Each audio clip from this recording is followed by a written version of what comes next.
The Holy Gospel according to St. Matthew, the 10th chapter. Glory to the Lord. Jesus said unto the 12, Whoever welcomes you welcomes me. And whoever welcomes me welcomes the one who sent me. Whoever welcomes a prophet in the name of a prophet will receive a prophet's reward. And whoever welcomes a righteous person in the name of a righteous person will receive the reward of the righteous. And whoever gives even a cup of cold water to one of these little ones in the name of a disciple, truly I tell you, none of these will lose their reward. My brothers and sisters, this is the saving gospel of the Lord. Praise you, O Christ. You know, I really have to hand it to Josie and to Rick and to all of you for making this place truly appear like a jungle. I have to admit to you, the first thought that immediately came to mind was that song by Guns N' Roses, sung by Axl Rose, Welcome to the Jungle. And I have to absolutely state that the moment I heard that there was a leopard, if not a snow leopard, then at least a jungle leopard, my ears perked up immediately, as this is indeed Samantha's little mascot animal. I remember my earliest dates with Samantha, where I heard the entire history of leopards and snow leopards all together. And I am always amazed by the way God, through the gifts of nature, shows us the design, the creativity, down to the smallest of all elements.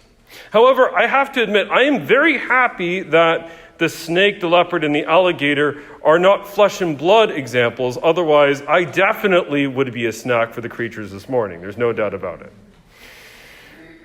I like to joke with Samantha, and this stage of life, I'm no longer growing vertically, but sideways definitely is the case with all the amazing donuts you have fed me, Rick. God bless you. God bless you truly. The image of the jungle is quite proper and fitting for our discussion this morning about the role of prophets. After all, in some sense, jungles are beautiful, are they not? We have the gift of flowing waterfalls. We have the beautiful gift of the creatures God has designed and made. An image, in some sense, of the ancient primordial Garden of Eden, where Adam and Eve walked with God in the cool of the day. And yet, as we know, jungles are certainly also dangerous or perilous. These creatures live in a fallen world. We live in a fallen world where the law of being eaten is quite real. The dangers are quite real. And so how do we navigate through a jungle? When my uncle, Terrence Brennan, went on a safari, he found himself in need of a guide and in a kind of entourage with armed guards so as to be safe. As we spoke of Indiana Jones today, he always needed the treasure map, although he always said X never marked the spot. For us, and for the ancient people of Israel, that map, that direction was and is the living Word of God. The Word of God that was first spoken by prophets like Abel, prophets like Noah, prophets like Abraham, and codified in an amazing way through fire and through smoke upon the heights of Mount Sinai. Martin Luther enshrines the Ten Commandments as a part of his small catechism. And yet, I will not ask for a show of hands because I cannot see them anyway. And I already would know the answer looking at my own heart when I proverbially stand in front of the mirror that I can't see. None of us has ever been fully capable of keeping even one of those 10 fully. And so it is, there is a need, sisters and brothers, for God to first remind us of our need to walk rightly with him. But for the weight of sin that we cannot pay, for the burden of sin that we cannot endure, thanks be to God that he himself has come in the flesh as our substitutionary atonement, as the Lamb of God, as Jesus Christ, who has taken our place on the cross. And nevertheless, God has still sent prophets into the world. Now, unlike many of us who think of prophets as amazing figures, man, I'm so excited to be a prophet. It's going to be awesome. You know, performing miracles, kind of like being a Jedi Knight in Star Wars. The reality is, to be a prophet in ancient Israel, as we hear in our first reading today, is a dangerous line of work. It is a dangerous line of work because generally the prophets are speaking a corrective word to God's people, to guide them back into right relationship. Now, I am a new parent, and I'm already telling baby Mary, stop trying to dive off my lap into the couch. How much more are all of you far more experienced parents and grandparents and parental figures aware of what it means to try to tell those who are growing what it means to go in the right direction? In the same way, the prophets are not only ignored. Moses, though he is brought to a ripe old age, is almost stoned many times. We find that Jeremiah's life is often threatened. We find that Noah, according to Hebrew tradition, is misunderstood and the ark almost destroyed, if you believe ancient legendary accounts. And some of them, like Isaiah, did pay the last full measure of devotion to a higher cause. What are we then to make of the reality of being a prophet if then it is perilous work? Jeremiah, who is not a bullfrog, I am so sorry. Jeremiah teaches us something about what this means. Now, I know that Jeremiah, apart from the song, is not a household name in a biblical sense, although we meet many Jeremies and many Jeremiahs who we have bumped shoulders with. He has been in only one Hollywood movie, and I'm probably the only one who ever streamed it on Amazon Prime on the planet Earth. And yet, he is central to the Hebrew Bible in his foreshadowing of Jesus. For one, he is named a prophet as a young man. So young that he says, literally in the unauthorized translation, which I like to call Second Opinions chapter 2, "Oy vey, God, why are you choosing me? I'm a young kid. I have great things to do with my life."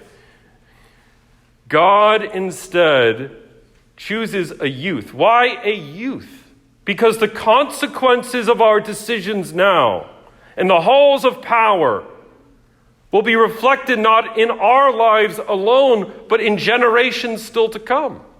And this youth is chosen precisely because God's chosen people are about to make a grave mistake.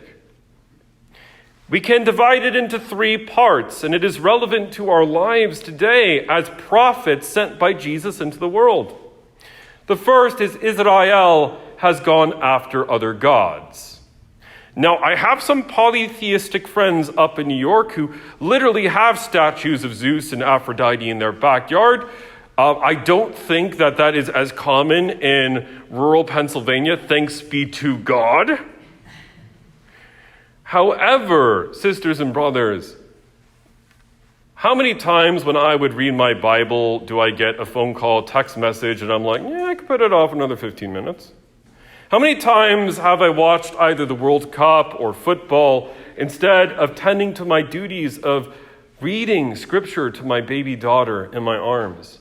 How many times have I, rather than sitting with my devotional rosary, Luther said the rosary every day until he died, Do I instead begin to fixate on the things I am worried about in the past or in the future?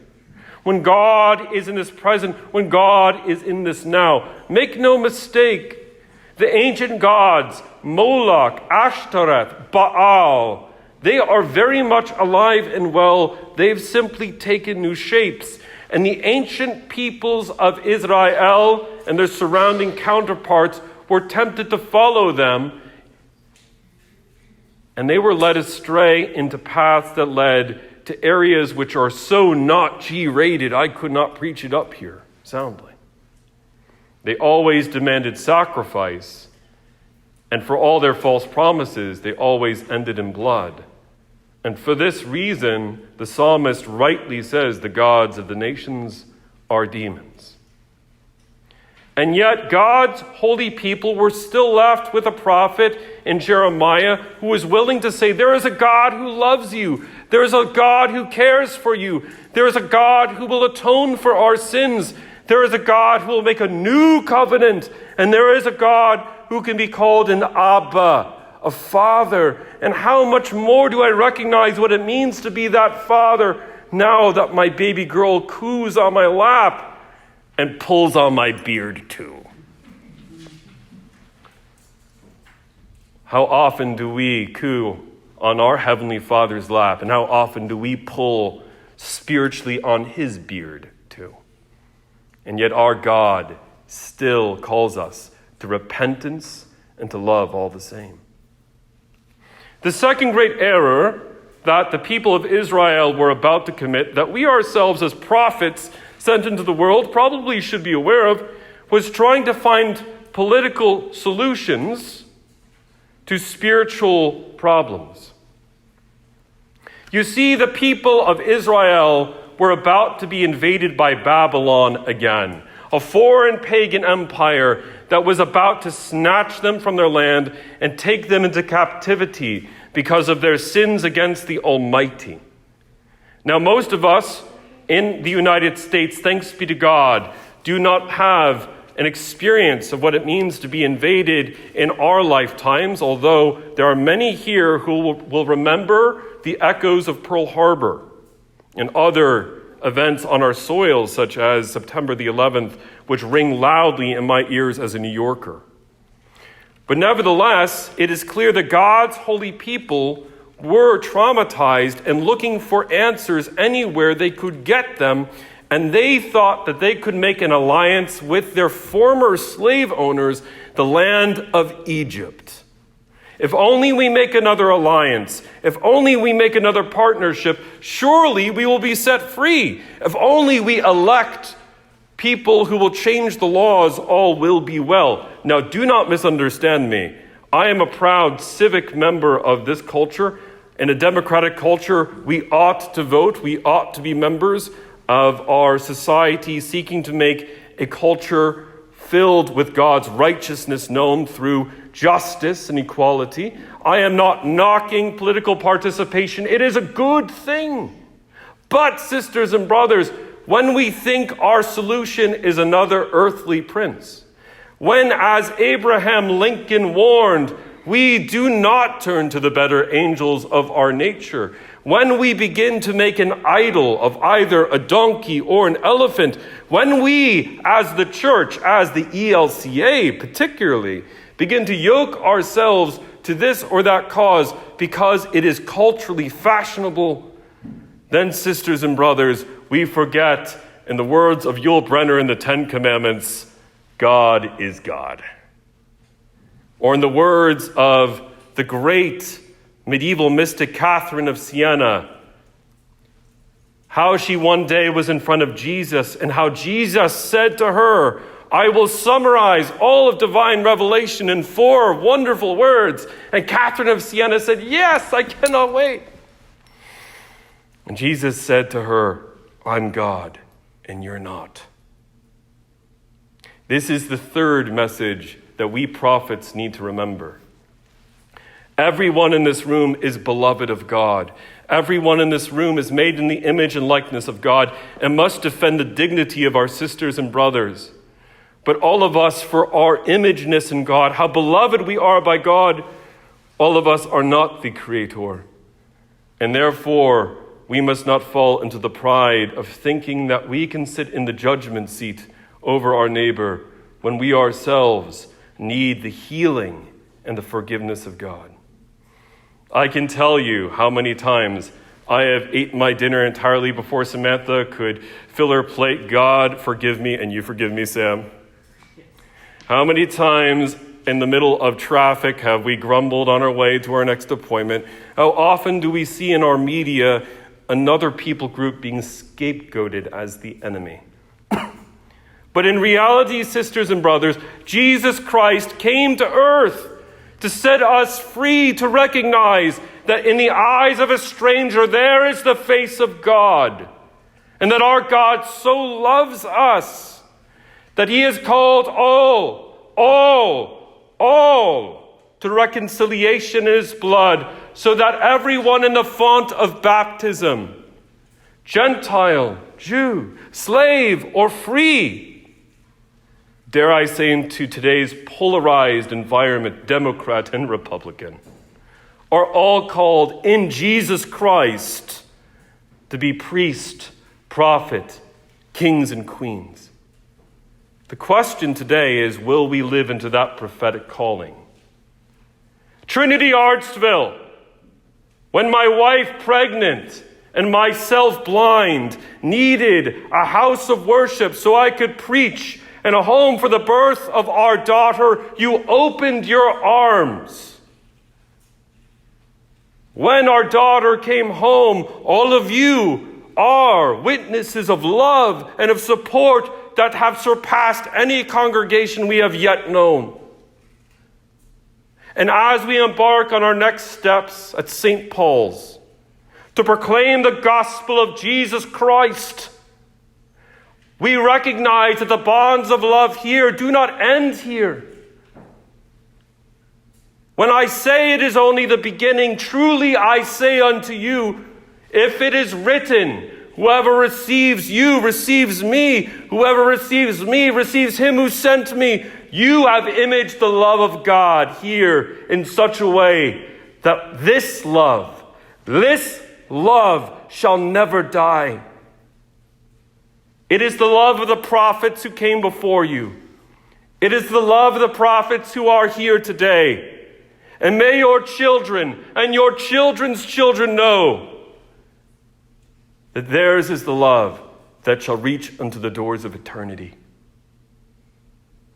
Prophets of God, from the bottom of my heart, as one set apart and anointed of the Holy Spirit, let me tell you plainly, these blind eyes have seen the love of God in you.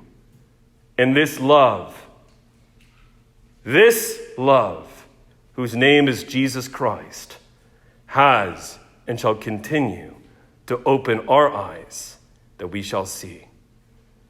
Let us say with the prophet Isaiah, therefore, in the words of today's song, "Here I am, Lord. It is I, Lord. I have heard you calling in the night. I will go, Lord, if you lead me. I will hold your people in my heart. Trinity, I hold you in our eternal heart. In the name of the Father, and of the Son, and of the Holy Spirit. Amen."